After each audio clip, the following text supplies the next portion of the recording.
नमस्कार, मैं अंकित पराशर और लिटमस टेस्ट में आपका स्वागत है। पूरी दुनिया में रासायनिक खेती को लेकर जो समस्या है, मानवीय स्वास्थ्य के स्तर पर, इकोलॉजी के स्तर पर, पर्यावरण के स्तर पर और एग्रो क्राइसिस के स्तर पर, वो किसी से छुपी नहीं हुई है। ऐसे में पूरी दुनिया वैकल्पिक खेती, जिसके अंदर जैविक खेती हो, प्राकृतिक खेती हो, उसके तरफ तेज़ी से स्विच कर रही है। हमारे पीछे आप ये बोर्ड देख रहे होंगे, जानकी जैविक वर्मी कंपोस्ट। तो एक जैविक जो उर्वरक है, जो खाद है, उसके उत्पादक हैं, उनसे हम बात करेंगे। तो हमारे साथ हैं जानकी जैविक वर्मी कंपोस्ट के संचालक गोपी रमन सिंह से हम बात करेंगे और जानना चाहेंगे इसके उत्पादन और इसके वितरण एवं जो पूरी रिटेलिंग होती है उसकी प्रक्रिया। गोपी रमन जी, लिटमस टेस्ट में आपका स्वागत है। जी, सबसे पहले तो मैं आपको धन्यवाद देता हूं कि आपने मौका दिया कि इस चैनल के माध्यम से कुछ जानकारी दिया जाए कि किस तरह से हमें ऑर्गेनिक के बारे में जानकारी प्रदान की जाए। जी बिल्कुल। तो हम चलते हैं गोपी रमन जी का जो प्रोडक्शन जो स्लॉट है, जहाँ पे प्रोडक्शन होता है इन चीज़ों को, वहाँ पर, और वहाँ पर जाकर के पूरी विस्तृत चर्चा इस पर हम करेंगे। तो आइए चलते हैं।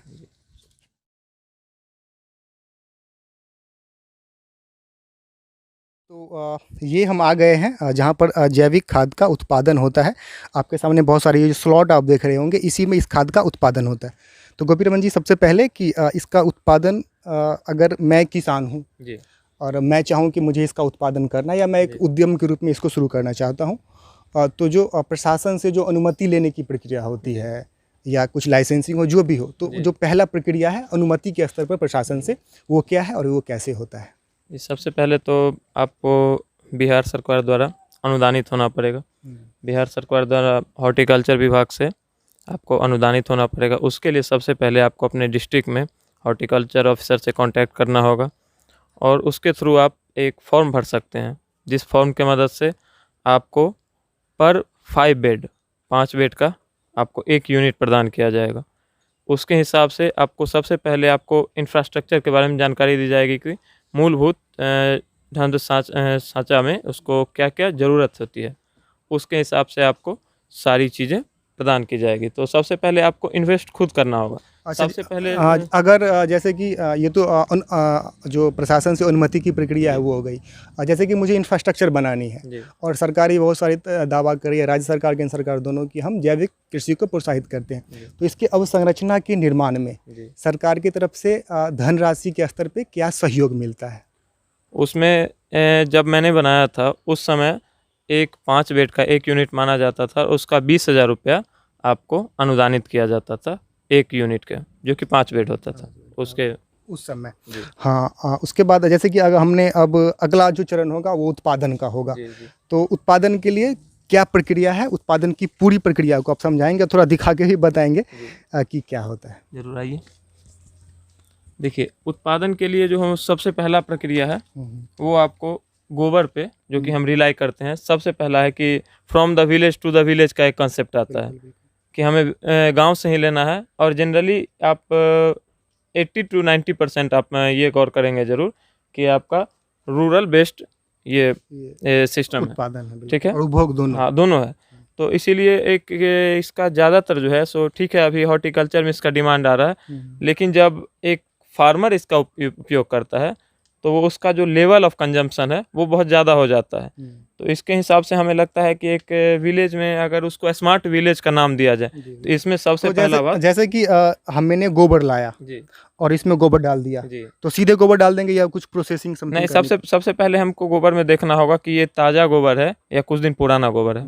अगर ताज़ा गोबर होगा तो उससे हम बाहर में सबसे पहले ओपन में छोड़ देंगे उसकी गर्मी को कम हो करने के लिए। उसके बाद हम एक बेड भरेंगे। कितना दिन का गोबर होना चाहिए? एक जनरली 6 महीना पुराना होना चाहिए। वो गोबर इसमें डाल देना है। वो गोबर इसमें हम डाल देंगे।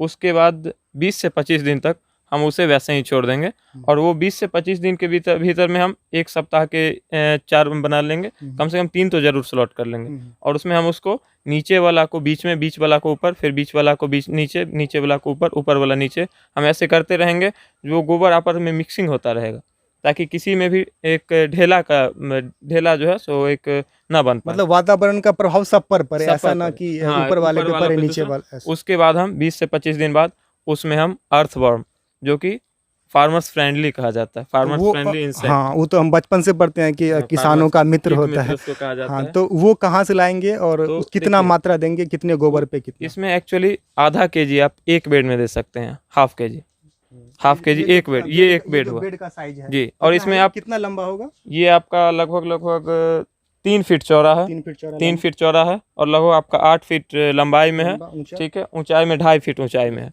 मतलब बस इतने वॉल्यूम, इतना इतना वॉल्यूम। हाँ, इसमें नेट- आपका नेट एक टेलर गोबर आपका जो सामान्य रूप से जो टेलर उपयोग किया जाता है गाँव में, वो और- एक टेलर गोबर तो इसमें। इसमें केचुली कितना डालेंगे? हाफ केजी इसमें है केचुली देना। उसका मूल्य?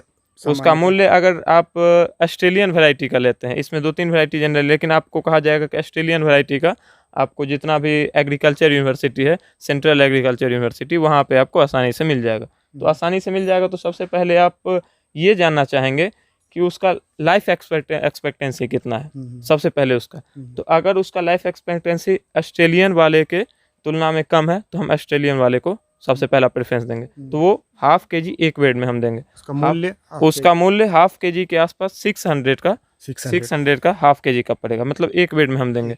उसके बाद हम ऊपर से उसे एक प्लास्टिक, पतला प्लास्टिक थिन उसका फॉइल होना चाहिए, उससे उसको कवर कर देंगे। तो जैसे कि केचुली को ऐसे ही रख देंगे या मिला के रखना? अभी फिलहाल ऊपर वाले लेयर में रख देना है, फिलहाल ऊपर वाले लेयर में रख देना है उसको। अगर ज़्यादा हो तो 4 इंची, 5 इंची, 6 इंची उसको मिला देना है, और बाद बाकी ढक देना ऊपर से। 10 दिन 15 दिन बाद पूरे ढक देना है, पूरे ढक देना है, और उसमें हल्का हल्का ऊपर से पानी का, जिसको आप ड्रॉप इरिगेशन कहते हैं, ड्रॉप इरिगेशन, उसके माध्यम से करेंगे, ना कि उसका पूरा जो है गोबर नीचे बैठ ना पाए।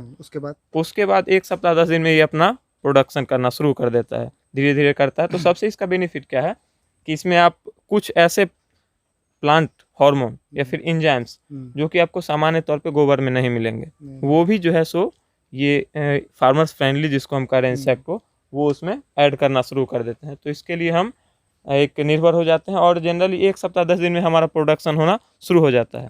उसके बाद इसका कितने अवधि के बाद निकालते हैं और क्या प्रक्रिया? हम लगभग 10 से 12 अवधि में, 10 से 12 दिन में, 10 से 12 दिन में हम निकालना शुरू कर देते हैं। जनरली 1 फीट के आसपास, 1 फीट के आसपास जनरली वो तैयार हो जाता है। 2.5 फीट है तो इसमें 1 फीट के आसपास वो तैयार हो जाता है। फिर 1 फीट हमने निकालने के बाद उसका जो सबसे महत्वपूर्ण चरण आता है, वो आता है उसका हल्काकरण, जिसे हम कहते हैं कोरियौनी। हम लोग, हाँ, देहाती भाषा में हम लोग कोरियौनी कहते हैं उसको। तो हल्काकरण करने के बाद लगभग उसको 15 दिन के आसपास छोड़ देते हैं। जैसे कि अगर 1 फीट में हमने निकाल लिया तो 40 भी साथ में आ जाएंगे? 40 साथ में नहीं आएंगे, क्योंकि जो ये केचुआ खाद बन गया, तो वो केचुआ खाद बनने के बाद वो 40 ऑलरेडी नीचे चला जाएगा, वो खा चुका है, खाने के बाद ये खाद बन चुका है, तो वो फिर खाने के लिए वो खुद ब खुद नीचे चला जाएगा। 1 फीट नीचे चला जाएगा, 1 फीट खुद नीचे आ जाएगा, 12 दिन में आ जाएगा वो नीचे। उसके बाद फिर आप उसको इकट्ठा करके निकाल लीजिए, फिर उसको हल्का करके, हल्का इसीलिए किया जाता है कि जितना भी केचुआ है वो सब आपस में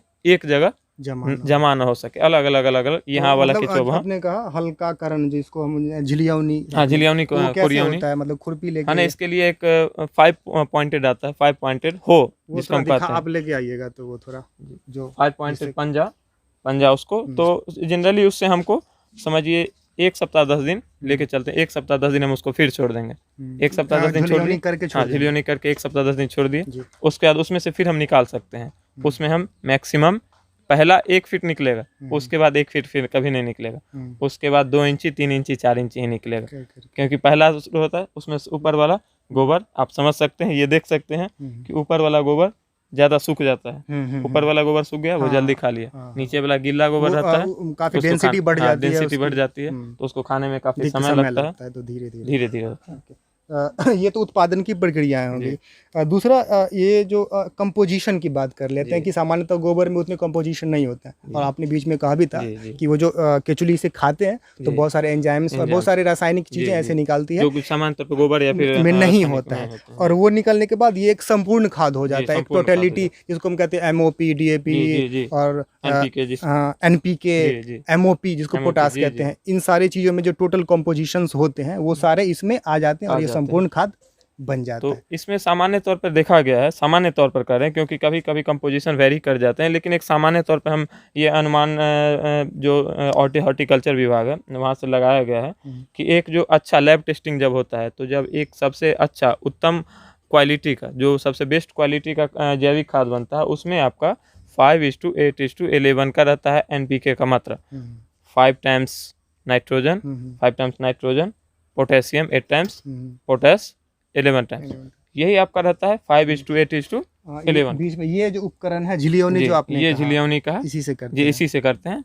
एक बित्ता के आसपास इसको हम कर सकते हैं, 5 या 6 उंगली, 5 या 6 उंगली है। ऐसे ऐसे रख करके, ऐसे रख करके, इसको हम ऐसे रख करके, ऐसे ऐसे जी ये इसको ऐसे ऐसे करना जी ना? जी, इससे इसको किचली मरता नहीं है ना? किचली कोई नहीं मरता है, इसके लिए दिया हुआ है। हाँ। इसको हम ऐसे नीचे तक ले जाते हैं, ऊपर वाले नीचे वाले को ऊपर इससे हल्का हो जाता है ताकि जी। उसको नीचे शिफ्ट और फिर कर इसको पाने ऐसे में, करके तो डेंसिटी को थोड़ा हम बस हल्का कर ठीक देते हैं करते ताकि वो ठीक है। भारीपन ना हो पाए। ये इसका कंपोजिशन पे आप हम लोग बात कर जी। रहे थे कि जो एक आइडियल स्थिति जो होती है जी, खाद जी। की, वो उससे इस कहीं- वो उसी अनुपात में और उतने जी, ही घटक कंपोनेंट जो होते हैं वो इसमें होते हैं। होते हैं। कभी कभी ये भी लगाया गया है कि कुछ हेल्दी बैक्टीरिया इसमें अतिरिक्त हैं। अतिरिक्त होते हैं, कुछ हेल्दी बैक्टीरिया अतिरिक्त होते हैं।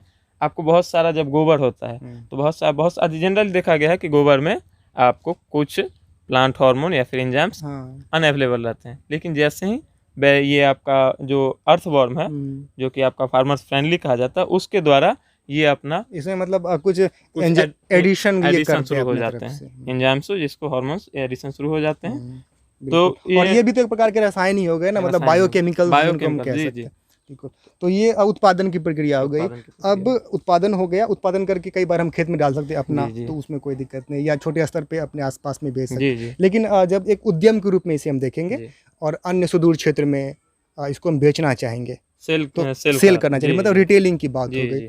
तो उसमें क्या प्रक्रियाएं हैं और उसमें टैक्सेशन के क्या एंगल्स आते जी, हैं, जी। पहला वो, और दूसरा जो अनुमति होती है सरकार जी, की, जी। जो लाइसेंसिंग की बात होती है, उसको लेकर के क्या क्या करने होंगे। देखिए, सबसे पहले हम कह सकते हैं कि आपको अगर रिटेल लेवल पे आप एक छोटा सा लेवल पे आप अगर कर रहे हैं, तो छोटा सा लेवल पे कर रहे हैं तो आपको सबसे पहले आपको रिटेल लाइसेंसिंग के बारे में जानना होगा। रिटेल लाइसेंसिंग लेना बहुत इजी है। मतलब उसको रिटेल लाइसेंसिंग का मतलब ये होगा कि काफ़ी छोटे स्तर पे छोटे हम स्तर पे अगर हम कर रहे हैं तो उसको लेना काफ़ी इजी है। हम गांव में ही 1-2 किसान को 1 बोरा 2 बोरा 4 बोरा ये रिटेल हुआ इसमें लेने के लिए। लेकिन इसका सबसे एक कॉम्प्लेक्स प्रोसेस ये है कि इसमें आपको लैब टेस्टिंग कराना होगा, उसके बाद ही आपको रिटेल लाइसेंस तो लैब टेस्टिंग के बाद हमें रिटेलिंग हाँ। मतलब प्रोडक्शन में लैब टेस्टिंग का कोई एंगल नहीं है, नहीं बेचने पर है। बेचने हाँ, पर। तो लैब टेस्टिंग का क्या प्रक्रिया, लैब टेस्टिंग में आपको कार्यालय जनरली में जाना होगा? बिहार, अभी हम बिहार राज्य में हैं और बिहार राज्य में पटना द्वारा ही इसका लैब टेस्टिंग किया जाता है। पटना में हॉर्टिकल्चर ऑफिस है,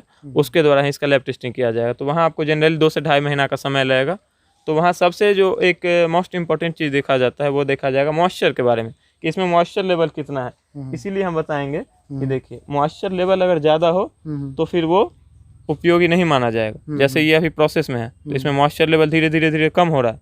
इसको अभी आप छुइएगा तो इसमें आपको तो गर्मी मॉइस्चर के लेवल को जो एक आदर्श स्थिति में, संतुलित हाँ, स्थिति में रखने के लिए हम क्या इसको करेंगे? ड्रॉप इरिगेशन सिस्टम, जिसको ड्रिप इरिगेशन सिस्टम, लेकिन इजरायली वो- बेस्ड सिस्टम होता है। तो वो तो सही है, लेकिन वो तो मॉइस्चर बढ़ाने के तरीके, लेकिन अगर कम करने हैं, अगर कम करने हैं तो आपको ड्रायर, अगर आप बृहद पैमाना पे कर रहे हैं आपको ड्रायर उपयोग करना होगा। नहीं, आप छोटा सा पैमाना पे कर रहे हैं, आप एक फर्श बना लीजिए, फर्श पे निकाल के 2 दिन के लिए रखिए, धूप में सुखाइए। सबसे आसान तरीका है, कोई आपका 0 इन्वेस्टमेंट पे। तो फिर से आते हैं लैब टेस्टिंग पे हम लोग। तो लैब टेस्टिंग में आपने मॉइस्चर की बात की, जी। उसके बाद मॉइस्चर के बाद आपका चेक किया जाएगा कि आपका NPK का रेशियो, जनरली मैंने बताया कि 5:8:11 का आपका उसमें रेशियो, कभी कभी वो वेरी कर जाता है। लेकिन हाँ, ऐसा नहीं है अगर 4:7:10 अगर हो गया तो आपका जनरली रिएक्ट कर दे, ऐसा नहीं है।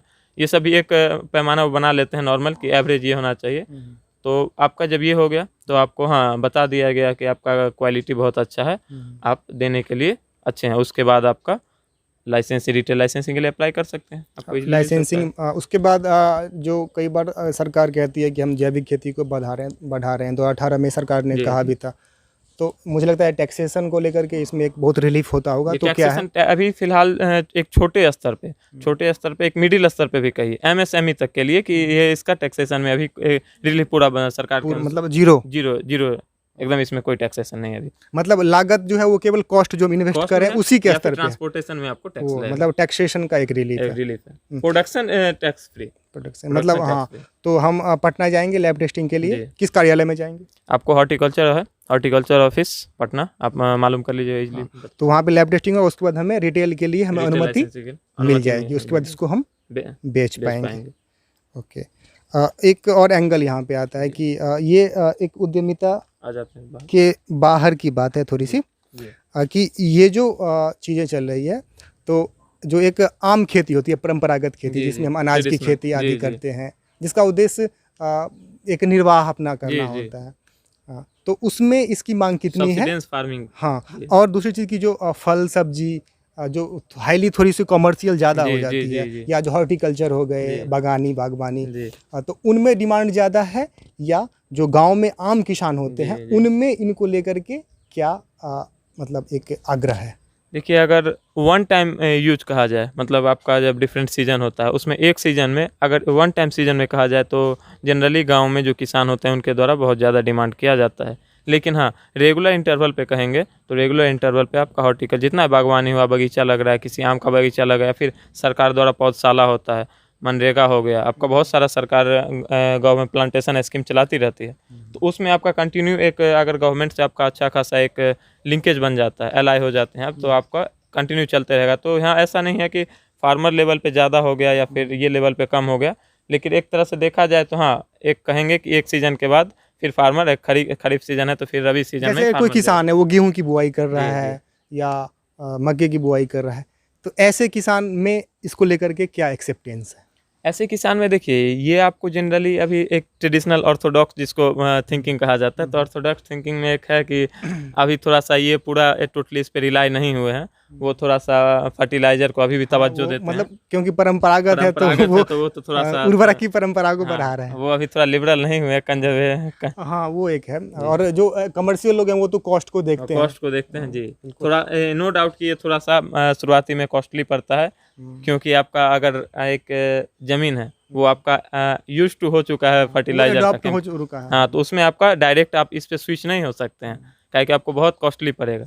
उसमें आप धीरे धीरे धीरे, जैसे आप 2 बोरा यूरिया देते हैं तो आप 1.5 बोरा यूरिया पे इस साल आइएगा, फिर अगले साल 1 बोरा यूरिया पे, फिर आधा बोरा पे, फिर उसके बाद करिएगा। तो एलिमिनेशन इस तरह से कर सकते हैं, डायरेक्ट स्विच इस पे होना एक लाभप्रद नहीं होगा। नहीं होता है। मतलब 3-4 साल की अवधि होती है जब जी। आपकी मिट्टी ये जो जैविक कंपोस्ट है उसको पूर्ण रूप से अडॉप्ट कर लेती है। सकती है। तो ये थे हमारे साथ गोपी रमन सिंह, जो कि समस्तीपुर, बिहार के समस्तीपुर जिले के अहमदपुर गांव में इनका एक प्रकल्प है।